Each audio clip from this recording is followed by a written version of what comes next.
The story of the Vietnam War is often told through the eyes of soldiers, through firefights in the highlands, helicopter assaults, ambushes in the jungles, and the clash of ideologies that turned villages into battlegrounds.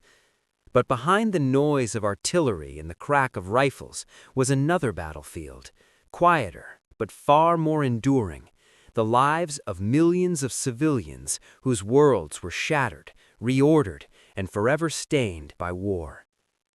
This is their story, told not through dramatic heroics, but through the small, fragile details of everyday life. A mother carrying her child across a flooded rice paddy while aircraft droned overhead. A fisherman who learned to steer his boat in darkness to avoid detection. A school that became a shelter of broken walls. And a generation whose dreams were shaped by the constant calculation of what could be lost at any moment. For many villagers, life before the war had its hardships, long days in the fields, unpredictable harvests, storms and disease, but it also had structure, rhythm and continuity. People lived by the seasons, by the planting and harvesting cycles, by the moon festivals and village rituals that marked the passage of years. Generations lived in the same hamlets, the same thatched houses, walking the same narrow dirt paths between fields. Life was not easy, but it was familiar. The war fractured all of this. Even before fighting reached their homes, civilians felt the tremors of change. Rumors spread long before the first shots echoed. Before the first shots echoed, the war approached like a slow-moving storm, felt long before it was seen. Villagers noticed it in the small things, strangers passing through at night, political slogans painted on walls by morning, women whispering at tea stalls, listening for the sounds of trucks rumbling on distant roads.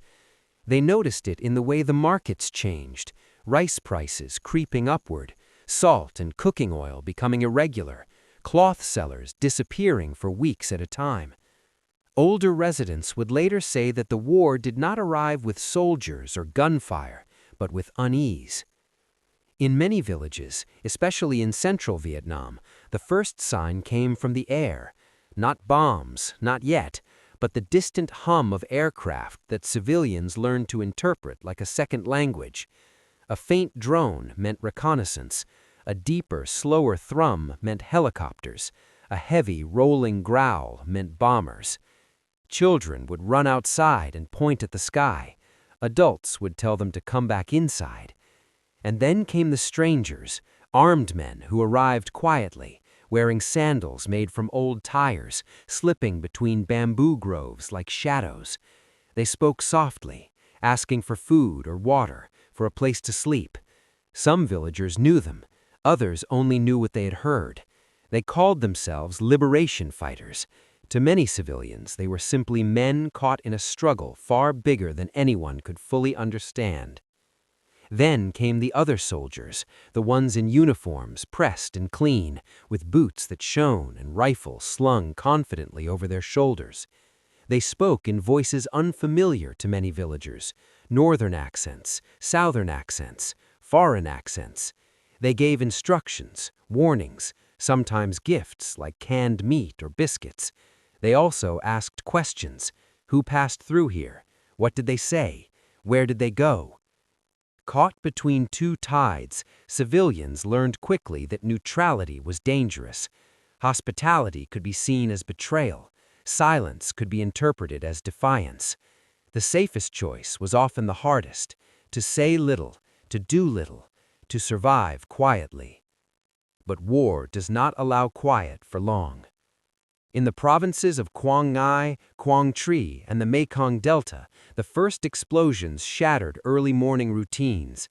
Families tending to their fields found themselves diving into irrigation trenches as artillery thundered.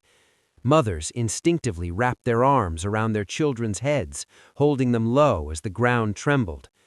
Some villagers fled immediately when fighting approached. Others stayed, believing it would pass quickly. For many, it did not. Homes made from bamboo and palm leaves could not withstand fire. The The walls burned fast, the thatched roofs burned faster. Smoke curled above the paddies like gray ribbons, drifting for miles.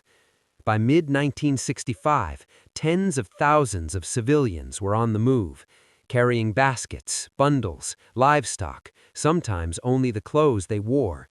Entire hamlets walked together along dusty roads, unsure where safety lay. For those who remained, a new rhythm emerged, one dictated by survival. Children learned to identify the sounds of artillery and whether they were incoming or outgoing. Farmers learned to work fields in the early morning or late afternoon, avoiding the hours when aircraft were most likely to patrol. Washing clothes in the river, collecting firewood, even attending weddings became acts balanced against danger. Everyday life never stopped, it simply threaded itself around the war. A mother named Lan from a coastal village near Hoi An later described how her family lived half in the fields, half in the shelters. Her home had two entrances, one for living, another leading to a tunnel dug beneath the kitchen floor. The tunnel was barely wide enough for a child to crawl through, but it saved them more times than she could count. When planes approached, she would shout for her sons, who would drop their tools and sprint home. They learned to reach the shelter in under 10 seconds. She used to time them during drills. She said, "We practiced like a game, because if they were too slow, there was no second chance." Families everywhere built shelters, some deep and reinforced, others little more than pits covered with logs and dirt. Elders blessed them with incense and whispered prayers that they hoped would hold back the chaos. Markets became unpredictable. Some days vendors filled the stalls with fish, vegetables, and cloth. Other days the square stood eerily empty, frightened away by rumors of fighting. When markets did open, they carried new sounds, explosions from far-off valleys, the chopping blades of helicopters passing overhead, the thud of boots as foreign soldiers scanned the streets. Yet, even in fear, civilians held on to normalcy where they could. Children played with marbles in the dirt, though sometimes their marbles were shrapnel they found near bomb craters. Women traded recipes as they cooked morning rice, discussing how to stretch a few handfuls to feed a family of 6. Men repaired fishing boats by lantern light, whispering about the war, but never too loudly. Life tried to continue. But the war changed more than routines. It reshaped identities. Young men faced impossible choices: join the army, join the liberation forces, stay home and risk being accused by both. Some left quietly in the night, leaving only a note or no note at all. Others were taken, their absence forming a permanent gap at the family table. Children grew up fast. A 10-year-old boy might know to identify artillery types by sound. A 12-year-old might have carried water to soldiers passing through.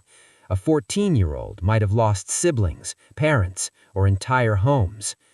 These were the unseen scars forming long before the world acknowledged them.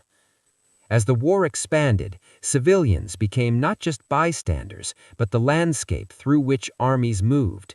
Villages were relocated, sometimes forcibly.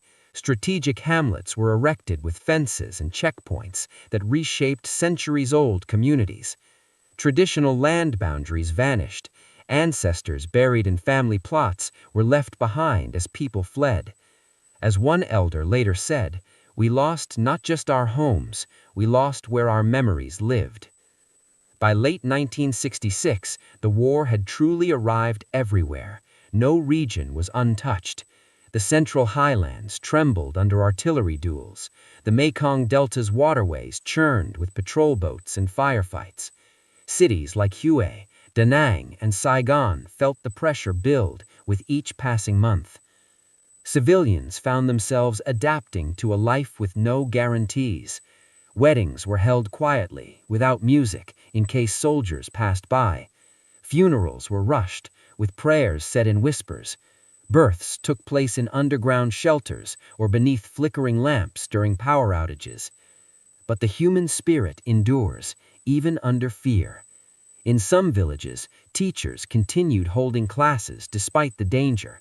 Children recited lessons with the sound of explosions faint in the distance. Lanterns glowed softly through cracks in shelter doors. Women still prepared offerings for ancestors during Tet, even if the feast was thin. Life tried, stubbornly, to continue. But throughout Vietnam, a question hung in the air like smoke. How long could this last before everything changed? Because soon, the war would no longer be an approaching storm. It would be a firestorm, sweeping through homes, families, and generations, leaving behind scars that would shape Vietnam long after the last gunshot faded. And for millions of civilians, the hardest chapters were still ahead.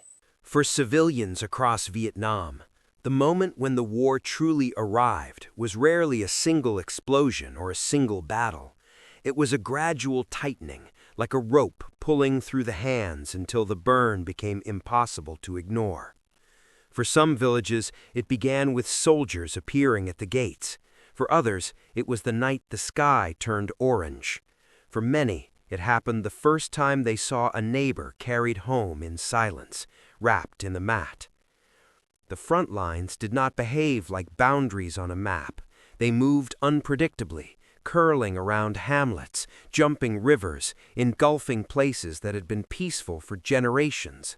One week, a village was quiet. The next, it was on a supply route, a staging ground, or a strategic target. Civilians rarely knew why their homes suddenly mattered. They only knew that everything familiar was now fragile.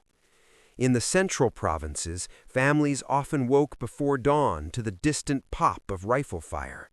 At first, they tried to ignore it, just another skirmish, far enough away that life could still continue. Farmers went to the paddies, children went to school, shopkeepers opened their stalls. But the gunfire grew closer. A family walking to the market might suddenly see soldiers sprinting down the road, shouting warnings. Teachers would dismiss classes and rush students home. Mothers would grab their children and pull them into shelters as helicopters thundered overhead. Entire villages pressed their bodies flat against the earth as the ground trembled under mortar fire. The war erased the idea of safe hours. Morning could be quiet and peaceful. By afternoon, smoke could be rising from the horizon.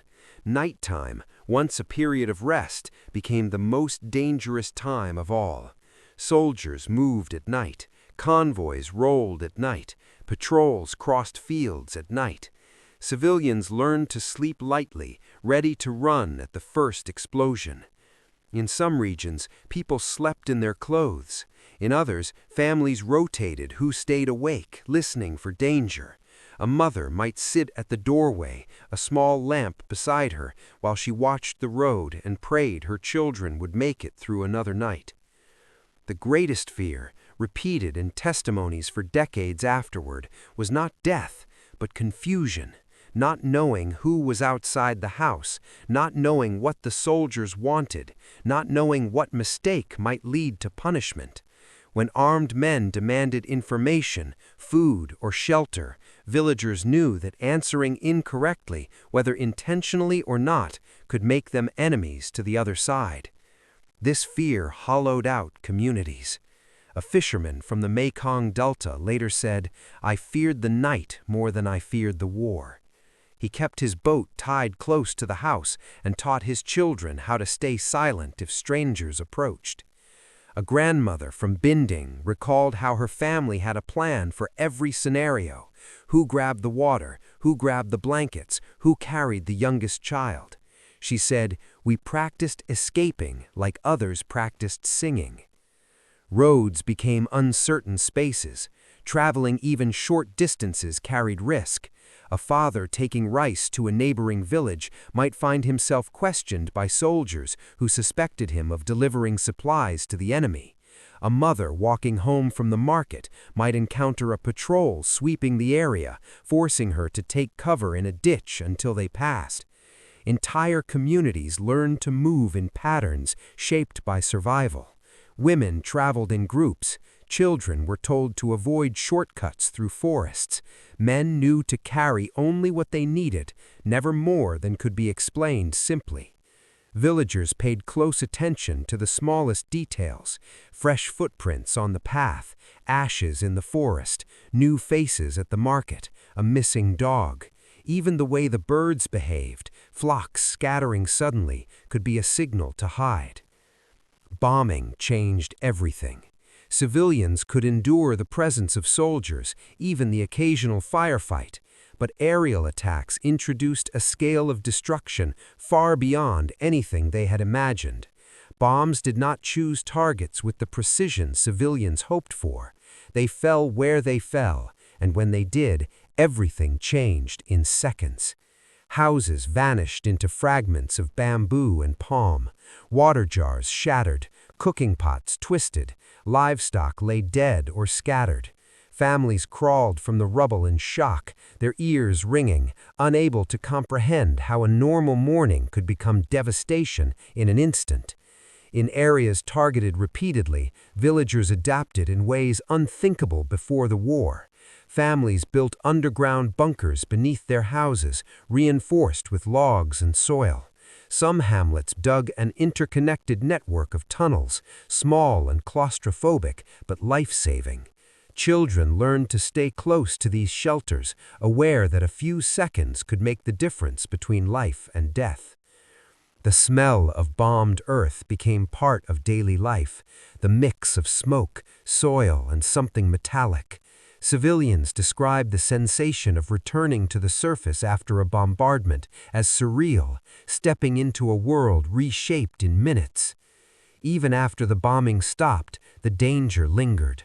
Unexploded ordnance hid beneath the soil. Children collecting firewood sometimes found shiny metal cylinders that looked harmless until they weren't. These devices would remain buried for decades long after the war, claiming lives even in peacetime. But for now, civilians avoided craters and newly exposed earth, learning to treat the landscape as unpredictably lethal. In the midst of chaos, humanity persisted. Neighbors shared rice when a family's harvest burned.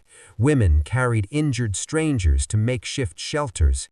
Entire villages helped rebuild homes using whatever remained: bamboo poles half burned, tin sheets bent from shock waves, scraps of fabric for roofing.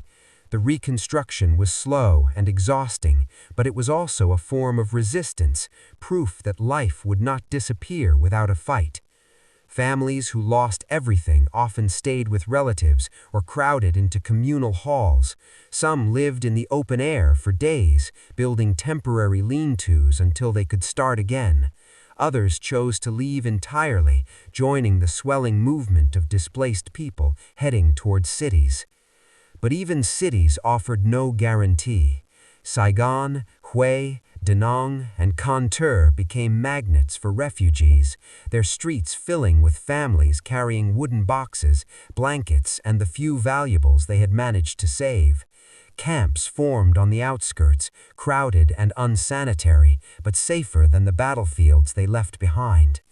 These camps became new communities. Children chased each other between tents. Women cooked over small fires. Men tried to find work, anything to feed their families. Despite the hardship, many were grateful to be alive. Yet displacement carried its own scars. Families separated during flight were rarely reunited. Elderly villagers who had never traveled beyond their region suddenly found themselves lost in foreign neighborhoods. Young people missed the rhythms of village life: rice harvests, festivals, familiar paths through the fields. Identity, like geography, had been fractured. Some civilians found themselves pulled directly into the war's machinery. Militias recruited young men and women for local defense units. Government officials encouraged villagers to report suspicious movement. Supplies were demanded: food, labor, information. Civilians were no longer passive onlookers. They were participants, sometimes willingly, sometimes by force, always with consequences. A young woman from Quang Tri later recalled, "I was 16. They told me I had to choose a side, but I only wanted to choose peace." Her story echoed thousands of others. Civilians wanted to survive, to protect their families, not to take part in a conflict they never sought. But war does not allow such simplicity. Every interaction became a calculation, every decision had risks, and every risk carried the weight of possible retribution. As the war escalated into the late 1960s, civilians lived at the edge of exhaustion. Their days were defined not by hope for peace, but by the immediate need to make it to the next sunrise. The war, once something distant and unfolding beyond their world, was now unavoidable. It was in their fields, their markets, their homes, their sleep.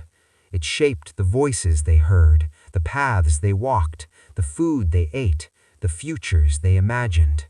For millions, survival became the measure of each day.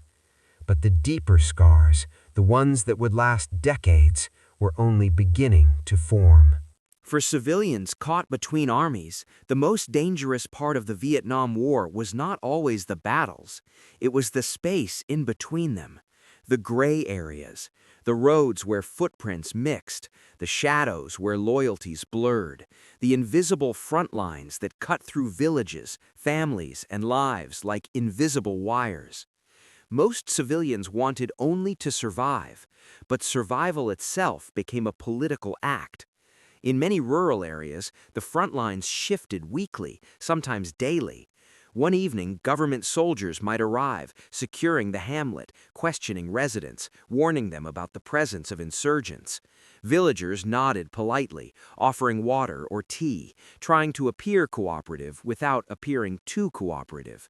When the soldiers left, people exhaled with relief, but also with dread. Because the next night, the liberation fighters might come. They moved silently, their steps soft, their eyes alert. They asked different questions. They spoke of revolution, unity, justice. They asked for rice, or for information, or for a quiet place to sleep. Villagers complied out of sympathy, or fear, or simple human instinct to avoid conflict.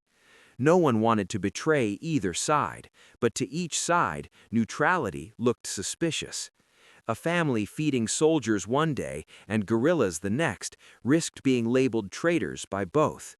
Civilians walked a tightrope where the slightest misstep could bring suspicion, interrogation, or worse. Parents coached their children carefully. Do not repeat what you hear in this house. Children learned to keep their eyes down, their words light, their gestures neutral. They learned to recognize uniforms faster than colors. They learned that silence could save lives. Communication itself became a battlefield. Radio broadcasts shifted depending on who controlled which area. Posters were torn down or replaced. Villagers who once found comfort in communal gatherings now spoke in murmurs, watching who might be listening. Rumors spread like wind through rice stalks, whispers of attacks, of betrayal, of retaliation. Some were true, many were not, but civilians had no way of knowing. Fear took root in the soil. A man who left home to visit a nearby village might not return, not because he was killed in battle, but because someone accused him of helping the enemy. A woman carrying rice to her sister might be stopped by soldiers suspicious of her intentions. A grandmother who welcomed tired strangers into her home might find her house burned days later by the other side. In these blurred front lines, innocence offered no protection. As the conflict expanded into populated regions, civilian life became defined by checkpoints. Gates made of bamboo, sandbags, or metal barrels appeared on main roads. At each, soldiers or militia members demanded identification, asked questions, or searched bags. Some checkpoints were official, others improvised. Civilians learned which paths to avoid, which guards to fear, which times of day were safest for travel. But safe hours became scarce. Night travel was nearly impossible. Day travel was unpredictable. Many villagers stopped venturing beyond their hamlets entirely, fearing conscription, suspicion, or sudden violence. Markets shrank, feasts became smaller, weddings were postponed indefinitely. Even farming, the backbone of rural life, became dangerous. Rice paddies exposed farmers to aircraft, artillery, ambushes, or accusations of delivering supplies to the enemy. Many fields were abandoned for seasons at a time, turning fertile land into overgrown brush. Families survived on rationed rice, dried fish, or food assistance from either side, whichever arrived first. The struggle to feed one's family became a daily battle of its own. Children who in quieter times would have studied, played, or chased water buffaloes through the fields grew up in a world shaped by conflict. Their innocence was fragile, worn thin by the sounds of war. A boy in Quang Tri memorized the silhouettes of aircraft the way children elsewhere learned letters. "That one is safe," he told his younger sister, pointing at a high-flying reconnaissance plane. "That one means we need to hide," when a strike aircraft roared overhead. A girl in Taining could distinguish gunfire types by ear: rifles, machine guns, mortars. She learned to hold her breath when artillery began, waiting for the whistle, then the impact. She knew, even at 9 years old, that silence afterward could be more frightening than the explosion. Schools tried to maintain a sense of normalcy. Teachers held classes in damaged buildings, under trees, or in underground shelters. Blackboard posts were made from salvaged wood. Chalk was precious. Lessons were frequently interrupted by patrols, by sudden evacuations, or by the trembling shock of explosions. Yet children still laughed. They still chased each other barefoot across packed earth. They still recited poems and practiced writing. Their resilience was astonishing and heartbreaking. They learned to live with fear not by becoming hardened, but by adjusting their expectations of normal. To them, the war was simply the world they inherited. Meanwhile, cities swelled with displaced families fleeing the fiercest battles. Refugee camps grew into semi-permanent neighborhoods, crowded, chaotic, but alive. Tents gave way to shacks made of tin and scrap wood. Water was scarce, sanitation was poor, but compared to the uncertainty of the countryside, many saw the camps as sanctuaries. Urban residents had their own challenges. Cities like Saigon, Hue, and Da Nang were patchworks of affluence and deprivation. Expensive shops selling imported radios stood a few streets away from refugee clusters. Cinemas played foreign films, while nearby blocks struggled with overcrowding and hunger. Military convoys thundered through main boulevards. Electricity flickered during air raids. Sirens became part of the nighttime soundtrack. Civilians adapted to urban war differently. Some opened small stalls selling noodles or fruit. Others took in sewing work, mended shoes, repaired bicycles. Young men found employment loading trucks or delivering goods for foreign contractors. Women washed uniforms for soldiers or sold food outside bases. Even in war, life demanded resourcefulness. But danger was always present: bombings, sabotage, raids. Nobody slept deeply. Windows rattled from distant blasts. People checked the horizon for smoke as routinely as checking the weather. And always, in the background, hunger. Food shortages plagued both the countryside and cities. Supply lines were disrupted. Villages lost harvests. Farms were destroyed by fighting or contaminated by unexploded ordnance. Families stretched every grain of rice, every root vegetable, every dried fish. Mothers often ate last so their children could eat first. Fathers swallowed their pride and stood in long lines at distribution centers. The war demanded everything and offered nothing in return. Perhaps the most painful aspect for civilians was the fragmentation of families. Sons were drafted, brothers joined different sides, husbands went missing on the front lines, children were sent to relatives for safety, families scattered across cities, provinces, even countries. A mother might receive a tethered letter saying her son was alive, but not where. A wife might hear from a neighbor that her husband was seen near a battlefield days before it fell silent. A grandmother might pray daily for grandchildren evacuated to distant regions. Some families never reunited. These quiet, personal tragedies rarely appear in history books, yet they shaped millions of lives. They were not recorded as battlefield casualties, but as the slow, invisible wounds that outlasted every ceasefire. The war also left emotional scars deeper than the physical ones. Even when the guns fell silent in certain areas, fear lingered.